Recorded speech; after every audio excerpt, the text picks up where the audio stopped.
अलसी के बीज ले लें 100 ग्राम, और 200 ग्राम जो है आपने फूल मखाने लेने हैं।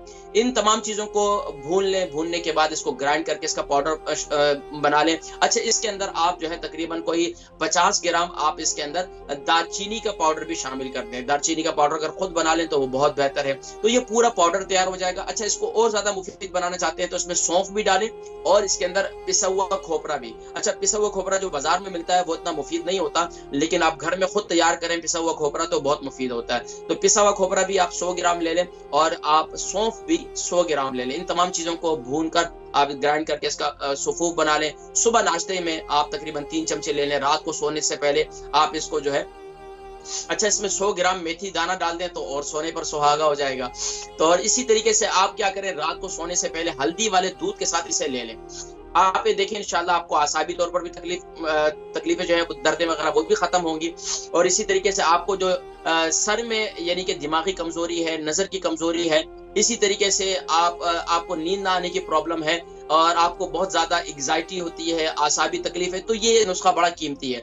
अच्छा, इसके अलावा क्या करें, जिनको नींद ना आने की शिकायत रहती है वो रात को लाजमी तौर पर अपने पाँव का मसाज करें कद्दू के तेल से। कद्दू के तेल से अगर मिल जाए तो बहुत अच्छी बात है, नहीं तो आप नॉर्मल जैतून का तेल ले लें। अच्छा, जैतून के तेल भी मुफीद है। इसी तरीके से आप खोपरे का तेल ले लें, वो भी बहुत मुफीद है।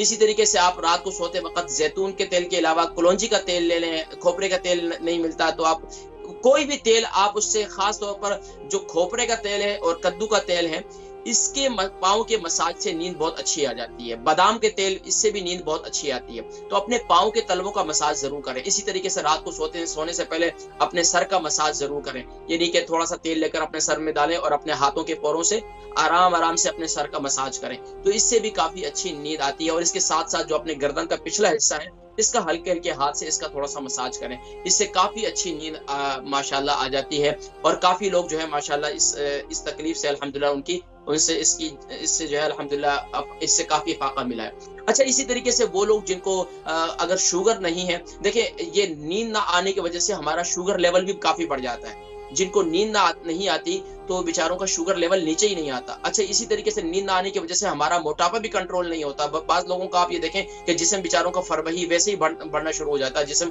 काफी मोटा हो जाता है। तो इसकी एक वजह ये होती है उनकी नींद बेचारों को पूरी नहीं होती। तो इसी तरीके से खास तौर पर अब आपने एक और काम ये करना है कि दिन में आपने एप्पल साइडर विनीगर ले लेना। एप्पल साइडर विनीगर तकरीबन आप ले लें 2 टेबल स्पून, और उसको जो है आप नीम गर्म पानी के अंदर डाल दें। और उस पानी को जो है आप उसके अंदर थोड़ा सा, अगर शुगर नहीं है आपको तो आप उसमें हनी भी डाल दें 1 चम्मच, उसको मिक्स करके दिन में पी लिया करें। अच्छा, इसके अलावा खास तौर पर अगर आपको शुगर नहीं है तो रात को सोने से पहले 2 अदद केले खा लें।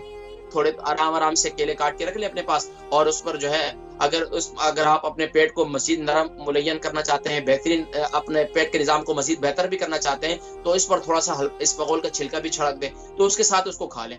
वो बहुत अच्छा है। इससे भी नींद की प्रॉब्लम काफी हद तक कंट्रोल होती है। इसके अलावा क्या करते हैं, दूसरा एक और नुस्खा ये है कि आप दालचीनी का पाउडर जो है वो बनाकर रख लें, और दूध के अंदर जाफरान भी अपने पास रख लें, जाफरान का पाउडर भी बना के अपने पास रख लें।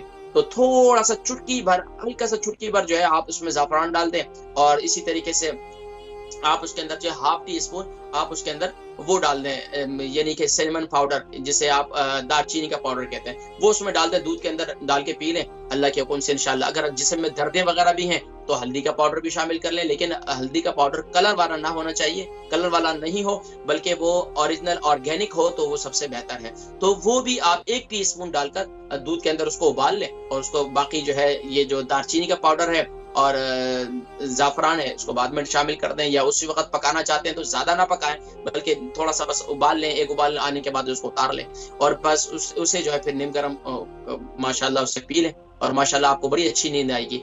तो इसके अलावा खास तौर पर अपनी देखें रोजमर्रा की जो मामूलात हैं उसके अंदर एक्सरसाइज जरूर करें, अपने जिस्म को थोड़ी सी फिजिकल एक्टिविटीज में जाएं। हमारे यहाँ क्या है, दिमागी एक्टिविटीज तो दिन भर जो है इधर एक के साथ दूसरे के साथ मामलात कारोबार के अंदर अपने दिमाग को तो इस्तेमाल करते हैं, लेकिन फिजिकल एक्टिविटीज यूके यूरोप में रहने वाले नहीं करते। और फिजिकल एक्टिविटीज के लिए हमें खास तौर पर जैसे अभी मौसम आ रहा है, आगे सर्दियां आ रही हैं, तो हमें कम से कम इसमें अपने घर के अंदर हमें मशीन रख लें, हम एक्सरसाइज करें, हम उस पर कम से कम कार्डियो जरूर करें, यानी कि आप खास तौर पर आप उसमें रनिंग जरूर करें, और घर के अंदर आप कम से कम